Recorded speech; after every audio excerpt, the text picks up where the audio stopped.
السلام علیکم ورحمۃ اللہ وبرکاتہ۔ ڈیئر فرسٹ ایئر اسٹوڈنٹس، آج ہماری کلاس میں دوبارہ آپ کا پھر سے استقبال ہے۔ جیسا کہ ہم نے گزشتہ طلع البدر علینا پویم کو پڑھا تھا اور اس کا ٹرانسلیشن بھی پڑھا تھا، کچھ اس کے ریلیٹڈ جو باتیں تھیں ہم نے آپ کو بتائی تھیں۔ تو پوئٹری سیکشن ہم نے شروع کیا۔ پوئٹری کا سیکنڈ پویم ہم پڑھ رہے ہیں طلع البدر علینا۔ ہم نے اس پویم کو شروع کیا تھا، اب اس کی سمری اور اس کے کوشچن آنسرز پڑھنے باقی تھے، تو دیکھتے ہیں کہ آج اس کی سمری کے اندر کیا ہم کو بتایا گیا ہے۔ تو فرسٹ ون سمری ہم پڑھیں گے آج، اس کے بعد کوشچن آنسرز اس کے دیکھیں گے۔ تو دیکھیے سمری میں اس کے کیا بتا رہے ہیں۔ هذه الابیات الجمیلۃ قیلت عند قدوم النبی صلی اللہ علیہ وسلم المدینۃ المنورۃ بعد ان واجہ النبی صلی اللہ علیہ وسلم کثیرا من الشدائد من اہل مکہ واضطر الى اللجوء الى شعب ابی طالب لثلاثۃ عوامل۔ بتا رہے ہیں کہ یہ اشعار نبی اکرم صلی اللہ علیہ وسلم کے مدینہ منورہ آمد کے وقت کہے گئے، بعد اس کے کہ نبی اکرم صلی اللہ علیہ وسلم مکے والوں کی جانب سے بہت سی مصیبتوں اور تکلیفوں کو برداشت کیے اور 3 سال شعب ابی طالب میں پناہ لینے پر مجبور ہوئے۔ یعنی یہ جو اشعار تھے پویم کے اندر جو ورسز ہیں، یہ کب کہے گئے اس بارے میں بتا رہے ہیں کہ یہ اس وقت کہے گئے جب نبی کریم صلی اللہ علیہ وسلم کفار و مشرکین کی مصیبتوں کو برداشت کرنے کے بعد مدینہ منورہ کو جب پہنچے اور 3 سال تک نبی کریم صلی اللہ علیہ وسلم شعب ابی طالب نامی گھاٹیوں کے اندر آپ صلی اللہ علیہ وسلم اور آپ کے ساتھیوں کو اور آپ کے دوست احباب رشتہ داروں کو بند کر دیا گیا تھا، انہیں وہاں پر بیکاٹ کر دیا گیا تھا، تو جس کی وجہ سے نبی کریم صلی اللہ علیہ وسلم اور آپ کے ساتھی شعب ابی طالب کے اندر 3 سال تک محصور رہے، یعنی اسی علاقے میں آپ لوگ رہے، اس کے باہر وہ نہیں جا سکتے تھے، آپ تمام کا بیکاٹ کر دیا گیا تھا۔ تو ان ساری تکلیفوں کو برداشت کرنے کے بعد جب آپ مدینہ منورہ کو پہنچے تو اس وقت آپ کو یہ اشعار پر آپ صلی اللہ علیہ وسلم کی شان میں یہ اشعار کہے گئے۔ تو آگے بتا رہے ہیں وحاول اہل مکہ ما فی استطاعتهم من ایذاء النبی صلی اللہ علیہ وسلم ومقاطعته ولما یئس من الایذاء والآلام اختاروا سبیل الترغیب والطمع ولما حسوا بفشلهم فی ایقافه من الدعوة والارشاد قرروا ان یقتلوہ۔ آگے بتا رہے ہیں کہ اور جب وہ ایذا رسانی اور تکلیفوں سے مایوس ہو گئے تو وہ ترغیب اور حرص و لالچ کا راستہ اختیار کیے۔ جب وہ نبی اکرم صلی اللہ علیہ وسلم کو دعوت و تبلیغ کے کام سے روکنے میں اپنی ناکامی کو محسوس کیے تو وہ یہ طے کیے کہ وہ آپ صلی اللہ علیہ وسلم کو قتل کریں۔ یعنی سب سے پہلے انہوں نے یہ راستہ اختیار کیا کہ نبی کریم صلی اللہ علیہ وسلم کو تکلیفیں پہنچائے، اذیتیں دے۔ تو نبی کریم صلی اللہ علیہ وسلم کو انہوں نے بہت ساری تکلیفیں اور اذیتیں پہنچائی، حتیٰ کہ 3 سال تک آپ کو شعب ابی طالب کے اندر بند کر دیا گیا، جہاں پر آپ کو اور آپ کے ساتھیوں کو کھانے کے لیے کچھ میسر نہیں آتا تھا، کہ آپ لوگوں سے نہ کوئی لین دین کرتا، نہ کوئی تجارت کرتا، نہ کوئی خرید و فروخت کرتا، اور نہ ہی بچوں کو کھانے کے لیے کچھ دیا جاتا، اور نہ ہی آپ کے ساتھیوں اور آپ ان کے ساتھ رہنے والی لڑکیوں سے کوئی نکاح کرتا۔ تو اس طرح آپ صلی اللہ علیہ وسلم نے سخت مشکلات کو یہاں پر برداشت کیا، حتیٰ کہ جب وہ لوگ اپنی تمام تر کوششیں اور تمام تر طاقتیں لگا چکے اور تکلیفیں دے چکے، اس کے باوجود بھی نبی کریم صلی اللہ علیہ وسلم اپنے دعوت و تبلیغ سے باز نہیں آئے،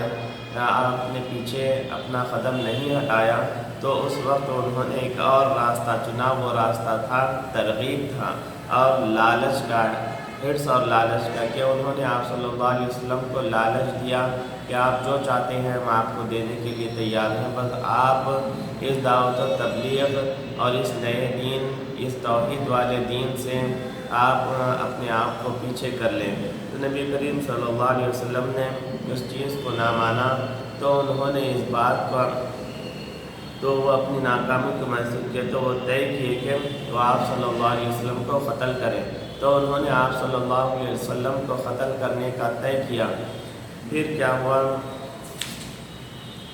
کہ وَلِتَحْقِيقٍ هدفهم المذموم اجتماع رؤساء قریش حول بیت النبی صلی اللہ علیہ وسلم وأحاط بیته حاملین السیوف ليقتلوه عنه خروجه لأداء صلاة الفجر، فأخبر ربه تعالى عن مكر أهل مكة وأمره بالهجرة مع صديقه ورفيقه أبي بكر رضي الله تعالى عنه۔ تو جب انہوں نے آپ صلی اللہ علیہ وسلم کے قتل کا منصوبہ بنایا، انہوں نے آپ صلی اللہ علیہ وسلم کو قتل کرنے کا طے کیا، تو اپنے ناپاک ارادے کو پورا کرنے کے لیے سرداران قریش نبی کریم صلی اللہ علیہ وسلم کے گھر کے اطراف جمع ہو گئے۔ آپ علیہ السلام کے فجر کی نماز کی ادائیگی کے لیے نکلنے کے وقت آپ علیہ السلام کو قتل کرنے کے لیے آپ علیہ السلام کے گھر کا محاصرہ تلواریں تھام کر لیے۔ چنانچہ آپ صلی اللہ علیہ وسلم کے رب نے آپ کو مکے والوں کے مکر و فریب کے بارے میں خبر دی، اور آپ علیہ السلام کو اپنے دوست اور رفیق حضرت ابوبکر صدیق رضی اللہ تعالیٰ عنہ کے ساتھ ہجرت کرنے کا حکم فرمایا۔ تو جب مکے والوں نے جب آپ صلی اللہ علیہ وسلم کے گھر کا محاصرہ کیا، آپ کے گھر کے اطراف کو گھیر لیا، اور وہ انتظار کرنے لگے کہ صبح فجر کے لیے جب آپ اپنے گھر سے نکلیں گے اس وقت آپ حملہ کر کے آپ صلی اللہ علیہ وسلم کو قتل کر دیں۔ تو اس طرح کا منصوبہ جب انہوں نے بنایا تو اللہ تبارک و تعالیٰ نے اپنے نبی کریم صلی اللہ علیہ وسلم کو آپ کو ان کفار و مشرکین کے مکر و فریب سے اللہ تبارک و تعالیٰ نے واقف کروا دیا۔ پھر آپ صلی اللہ علیہ وسلم کو اس بات کا حکم دیا کہ آپ اپنے دوست اور رفیق حضرت ابوبکر صدیق رضی اللہ تعالیٰ عنہ کے ساتھ ہجرت فرمائی، یعنی مکہ چھوڑ کر مدینے کی طرف نکل جائیے۔ وامتثالا لامر اللہ تعالی حاجر النبی صلی اللہ علیہ وسلم من مکۃ المکرمۃ وتوجہ الی المدینۃ المنورۃ لإقامۃ بها، فلما سمع اہل المدینۃ فرحوا جدا واجتمعوا لاستقباله وترحیبه عند مدخل المدینة، ولما وصل النبي صلی اللہ علیہ وسلم إلى المدینة المنورة انشدوا هذه الأبيات ومدحوا فيها النبي صلی اللہ علیہ وسلم۔ اللہ کا حکم بجا لاتے ہوئے نبی کرم صلی اللہ علیہ وسلم نے مکہ مکرمہ سے ہجرت فرمائی اور مدینہ منورہ کا رخ فرمایا وہاں رہنے کے لیے۔ تو آپ صلی اللہ علیہ وسلم کو جب حکم اللہ تبارک و تعالیٰ کی جانب سے مل گیا تو آپ صلی اللہ علیہ وسلم مکہ مکرمہ کو چھوڑ کر مدینہ منورہ کی جانب نکل گئے۔ پھر کیا ہوا؟ پر جب مدینے والوں نے آپ علیہ السلام کی آمد کے بارے میں سنا تو وہ بہت خوش ہو گئے، اور آپ علیہ السلام کی مدینہ منورہ میں آمد کے وقت آپ علیہ السلام کے استقبال اور خیر مقدم کے لیے جمع ہو گئے۔ جب نبی اکرم صلی اللہ علیہ وسلم مدینہ منورہ پہنچے تو وہ یہ اشعار پڑھے اور اس میں نبی کریم صلی اللہ علیہ وسلم کی تعریف کی۔ تو یہاں بتا رہے ہیں کہ جب نبی کریم صلی اللہ علیہ وسلم مدینہ منورہ آنے والے ہیں، اس بات کی خبر جب مدینہ منورہ کے لوگوں کو پہنچی تو انہوں نے آپ صلی اللہ علیہ وسلم کے استقبال کی تیاریاں شروع کر دی۔ انہوں نے آپ صلی اللہ علیہ وسلم کا خیر مقدم کرنے کی پوری تیاریاں کی اور وہ جمع ہونے لگے۔ جب نبی کریم صلی اللہ علیہ وسلم مدینہ منورہ کو پہنچے تو انہوں نے آپ صلی اللہ علیہ وسلم کی شان میں یہ اشعار کہے اور آپ صلی اللہ علیہ وسلم کی تعریف اور مدح سرائی کی۔ تو پھر آگے دیکھیے کہ ذکر الشاعر ان النبی صلی اللہ علیہ وسلم ذکر الشاعر ان النبی صلی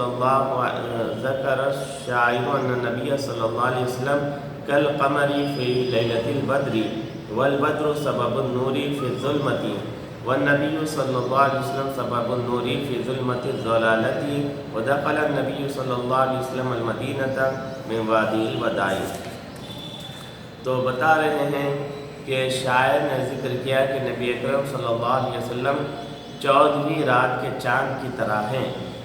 اور بدر 14ویں کا چاند اندھیرے میں روشنی کا سبب ہے، اور نبی اکرم صلی اللہ علیہ وسلم گمراہی کے اندھیرے میں ہدایت کا نور اور روشنی کا باعث ہے۔ اور نبی اکرم صلی اللہ علیہ وسلم مدینہ منورہ میں وادی وداع سے داخل ہوئے۔ تو اس شعر کے اندر طلع البدر علینا، اس میں اللہ کے رسول صلی اللہ علیہ وسلم کو بدر 14ویں کے چاند کی طرح کہا گیا کہ 14ویں کا چاند جس طرح اندھیری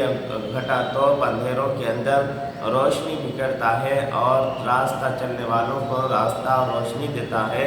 تو اسی طرح نبی کریم صلی اللہ علیہ وسلم بھی گمراہی کے اندھیروں میں ہدایت کا نور عطا کرنے والے ہیں، ہدایت کی روشنی کا باعث ہے۔ تو نبی کریم صلی اللہ علیہ وسلم مدینہ منورہ میں وادی وداع نامی وادی سے داخل ہوئے۔ پھر آگے بتا رہے ہیں دعا النبی صلی اللہ علیہ وسلم الی اللہ تعالی و الی الدین المتین فعلینا ان نشکر النبی علی هذه الدعوة التي تدل على صراط مستقیم و جنت النعیم۔ نیکسٹ ورسز میں بتا رہے ہیں کہ نبی اکرم صلی اللہ علیہ وسلم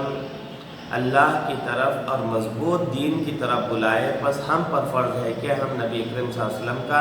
اس دعوت پر شکر ادا کریں۔ تو نبی کریم صلی اللہ علیہ وسلم نے ہمیں جس دعوت کی طرف بلایا ہے، یعنی جس دعوت اور جس مضبوط دین کی طرف اور صراط مستقیم کی طرف بلایا ہے، اور جنت نعیم کی طرف نعمتوں والی جنت کی طرف بلایا ہے، تو اس آپ کے احسان پر ہمیں آپ کا شکر ادا کرنا چاہیے۔ ان بعثۃ النبی صلی اللہ علیہ وسلم نعمت عظیمۃ فیقول الشاعر مخاطبا للنبی صلی اللہ علیہ وسلم ایھا النبی المبعوث الینا انت اعطیت بامر الدین للاطاعۃ وفی اطاعتک فوز وفلاح فی الدارین۔ تو آگے ورسز میں کیا بتایا گیا ہے، اس میں بول رہے ہیں کہ یقیناً نبی اکرم صلی اللہ علیہ وسلم کی بعثت بہت بڑی نعمت ہے، یعنی اللہ نے جو آپ کو ہماری طرف بھیجا ہے یہ ہمارے لیے اللہ کی جانب سے بہت بڑی نعمت ہے۔ چنانچہ شاعر نبی اکرم صلی اللہ علیہ وسلم کو مخاطب کر کے کہتا ہے، اے وہ نبی جو ہماری جانب بھیجے گئے، آپ دین کے احکام لائے اطاعت کے لیے، اور آپ علیہ السلام کی اطاعت ہی میں کامیابی و کامرانی ہے۔ اور شاعر کہہ رہے ہیں کہ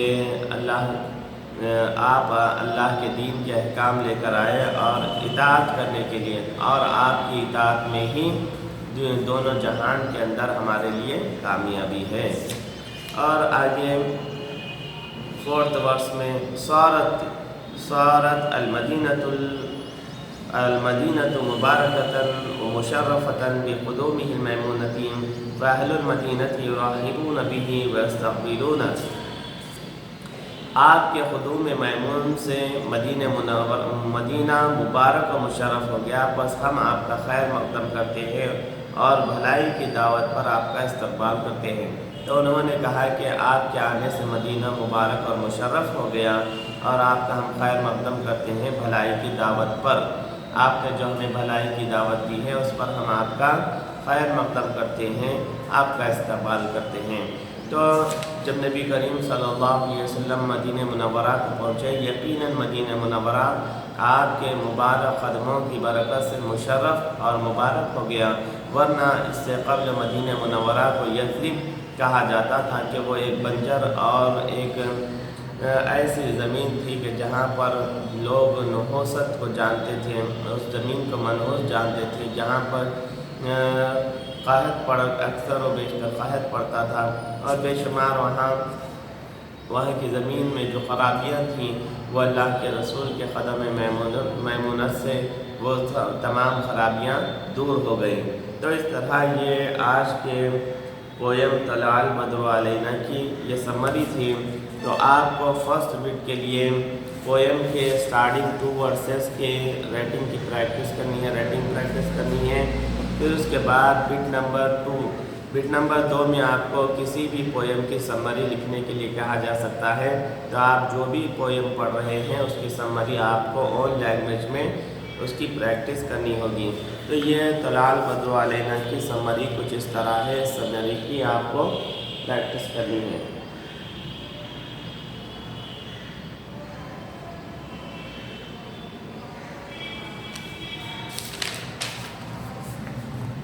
یہ پوری سمری ہے، سمری کو آپ کو اچھے سے پریکٹس کرنا ہے، اس کو پڑھنا ہے، اور کم سے کم آپ کو 100 ورڈز کی سمری لکھنی ہوتی ہے اینول کے اندر۔ سیکنڈ بٹ میں اگر یہ لیسن آپ کو پوچھا جائے، یہ پویم آپ کو پوچھا جائے۔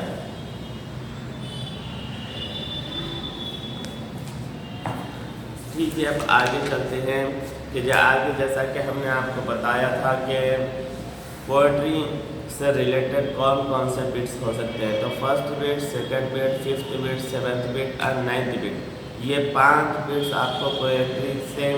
اس میں کوشچنس آتے ہیں، پوئٹری کے کوشچنس آتے ہیں 5 بٹوں میں، فرسٹ، سیکنڈ اور ففتھ، 7 اور 9۔ تو ہم نے بتایا کہ فرسٹ بٹ کے لیے آپ کو اس پویم سے کیا چیز کی تیاری کرنی ہے، اور سیکنڈ بٹ کے لیے آپ کو اس پویم سے کیا تیاری کرنی ہے۔ فرسٹ بٹ میں آپ کو تیاری کرنی ہے 2 ورسز رائٹنگ پریکٹس کرنی ہے آپ کو عربک میں، اور آپ کو سیکنڈ بٹ کے لیے اس پویم کی سمری آپ کو اون لینگویج میں کم سے کم منیمم آپ کو 100 ورڈز کی سمری پریکٹس کرنی ہے۔ تھرڈ ون، ففتھ بٹ کے لیے آپ کو اس پویم کے کون سے ورسز آ سکتے ہیں جن کو آئیڈینٹیفائی کر کے آپ کو ریفرنس دینا ہوتا ہے، وہ یہ ورسز ہیں۔ طلع البدر علینا من ثنیات الوداع، جب آپ اس ورس کو دیکھیں گے 5th بٹ کے اندر آپ کو آئیڈینٹیفائی کرنا ہے کہ یہ کون سے پویم کا ورس ہے۔ آپ کو یاد رکھنا ہے پویم کا نیم طلع البدر علینا۔ تو آپ کو اس طرح سے ریفرنس ورڈ لکھنا ہے، ھذا الشعر اخذ من نشیدتی طلع البدر علینا، اس کے بعد پویم کا نیم لکھنا ہے۔ یا پھر آپ کو یہ بھی ورڈ آ سکتا ہے، وجب الشکر علینا ما دعا للہ داعی۔ تو آپ کو آئیڈینٹیفائی کر کے اس پویم کا نام آپ کو لکھنا ہے۔ سب سے پہلے ریفرنس ورڈز لکھنا ہے، ھذا الشعر اخذ من نشیدتی طلع البدر علینا۔ اس طرح یہ 2 ورسز اس پویم کے آپ کو 5th بٹ میں ان میں سے کوئی بھی ایک آ سکتا ہے، تو اس کو اچھے سے پڑھنا ہے اور ذہن میں رکھنا ہے، اور دیکھتے ہیں آپ کو آئیڈینٹیفائی کر لینا ہے، پہچان لینا ہے، اور پھر آپ کو اس طرح سے ریفرنس دینا ہوتا ہے کہ ھذا الشعر اخذ من نشیدتی طلع البدر علینا۔ اس پویم کے 2 ورسز میں سے کوئی ایک آپ کو 5th بٹ میں آ سکتا ہے، تو اس کو اچھے سے پڑھیں اور ذہن میں رکھیں کہ یہ ورسز طلع البدر علینا کے ہیں۔ چلیے اب آگے چلتے ہیں، 7th بٹ کی پریکٹس کرتے ہیں۔ 7th بٹ کے اندر آپ کو اس پویم کے کون سے کوشچنس آ سکتے ہیں، تو وہ آپ کو یہاں پر دیے گئے ہیں کہ فرسٹ ون، من هو البدر فی هذه الانشودۃ، من هو البدر فی هذه الانشودۃ،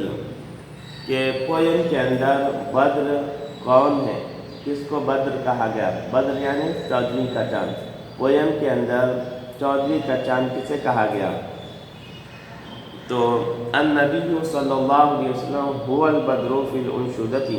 النبی صلی اللہ علیہ وسلم هو البدر فی الانشودۃ، بدر یعنی 14ویں کا چاند نبی صلی اللہ علیہ وسلم کی ذات ہے پویم کے اندر۔ سیکنڈ ون، من این ظہر البدر،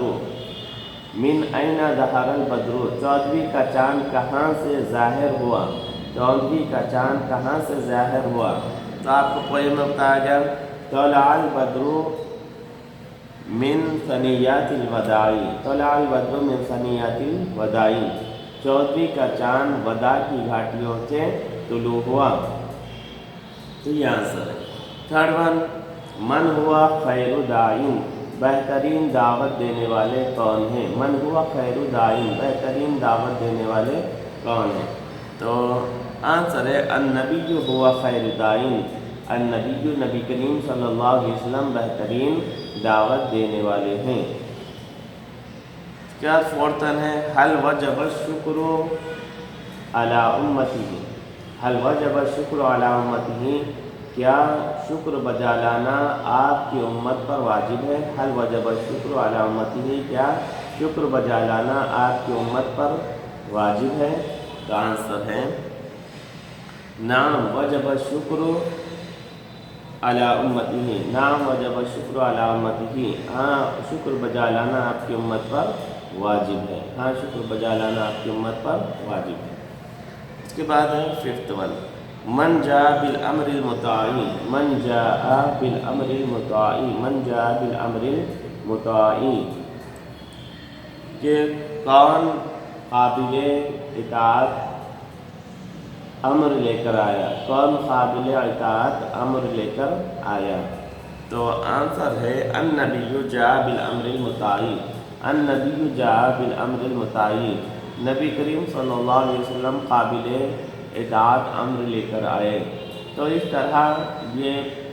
5 کوشچنس اس پویم کے ہو سکتا ہے ان میں سے کوئی آپ کو 7th بٹ میں آئے، تو اس لیے ان کوشچنس کو اچھے سے پڑھیں، سمجھیں اور پھر ان کے آنسرس پریکٹس کریں۔ اس کے بعد بٹ نمبر 9 کے لیے آپ کو کون سے کوشچنس اس پویم سے آ سکتے ہیں وہ یہاں پر آپ کو دیے گئے ہیں بٹ نمبر 9 کے لیے۔ یہ کوشچنس ہیں، ان کے آنسرس آپ کو 1 ورڈ میں دینے ہوتے ہیں، ان کا آنسر آپ کو 1 ورڈ میں پوچھا جاتا ہے تو آپ کو 1 ورڈ میں ان کا آنسر دینا ہوتا ہے۔ من شرف المدینہ، من شرف المدینہ، مدینہ کو کس نے مشرف کیا، مدینہ کو کس نے مبارک و مشرف کیا؟ النبی، نبی صلی اللہ علیہ وسلم نے۔ اس کے بعد سیکنڈ ون، من المبعوث فی ہذہ الانشودۃ، اس پویم میں مبعوث کون ہے، یعنی کن کو بھیجا گیا ہے، مبعوث کون ہے، یعنی لوگوں کی طرف کن کو بھیجا گیا، مبعوث کون ہے، اس پویم میں مبعوث کون ہے؟ تو آنسر ہے النبی صلی اللہ علیہ وسلم۔ تھرڈ ون ہے من طلع من ثنیات الوداع، وداع کی گھاٹیوں سے کون طلوع ہوئے، وداع کی گھاٹیوں سے کون ظاہر ہوئے؟ النبی صلی اللہ علیہ وسلم۔ فورتھ ون ہے لماذا وجب الشکر علینا، ہم پر شکر کیوں واجب ہے، لماذا وجب الشکر علینا، ہم پر شکر کیوں واجب ہے؟ تو آنسر ہے آپ کو کہ لدعوتی اللہ، آپ کی دعوت کے سبب اللہ کی طرف، اللہ کی جانب آپ کے بلانے کے سبب سے، اللہ کی جانب جو آپ نے ہمیں بلایا ہے اس واسطے ہم پر آپ کا شکر واجب ہے۔ ففتھ ون، ما هو المراد بخیر داع فی الانشودۃ، کہ خیر داع سے کون مراد ہے اس پویم میں، اس پویم میں خیر داع سے کون مراد ہے؟ النبی صلی اللہ علیہ وسلم، اس پویم میں خیر داع سے مراد، خیر داع سے مطلب کون ہے؟ النبی صلی اللہ علیہ وسلم، نبی کریم صلی اللہ علیہ وسلم ہے۔ اس طرح یہ کوشچنس، ان کے آنسر جو 1 ورڈ میں آپ کو دینے ہوتے ہیں، پہلے اچھی طرح سے آپ کوشچنس کو پڑھیں اور سمجھیں، اس کے بعد آنسرس پریکٹس کریں، کم سے کم روزانہ 5 ٹائمس کوشچنس کے بعد آنسرس کی آپ پریکٹس کریں۔ کوشچنس اگر آپ نہ بھی کریں تو آنسرس کم سے کم ڈیلی آپ کو 5 ٹائمس پریکٹس کرنی ہے، 5 سے 10 ٹائمس آپ کو ضرور پریکٹس کرنی ہوگی، کیونکہ آپ کو عربک لکھنے کی دقت اور پریشانی ہے، اس لیے آپ کو زیادہ سے زیادہ لکھنے کی کوشش کرنی چاہیے تاکہ آپ کو اینیول کے پیپر میں کچھ دشواری نہ ہو، تو آپ کو زیادہ سے زیادہ لکھنے کی پریکٹس کرنی ہے۔ تو یہ ہوا آج کا پویم طلع البدر علینا اور پھر اس کے کوشچن آنسرس۔ تو جو بھی آپ کو آج پڑھایا گیا ہے، امید کرتا ہوں کہ آپ ان تمام چیزوں کو غور سے پڑھیں گے، دوبارہ سنیں گے، بار بار سنیں گے اور پھر اچھے سے پریکٹس کرتے رہیں گے۔ تو آج کا یہ پویم طلع البدر علینا یہیں پر ختم ہوتا ہے۔ انشاءاللہ تعالی ہم ایک نئے پویم کے ساتھ دوبارہ پھر آپ سے ملیں گے، تب تک کے لیے اجازت دیجیے۔ اللہ حافظ۔ السلام علیکم ورحمۃ اللہ وبرکاتہ۔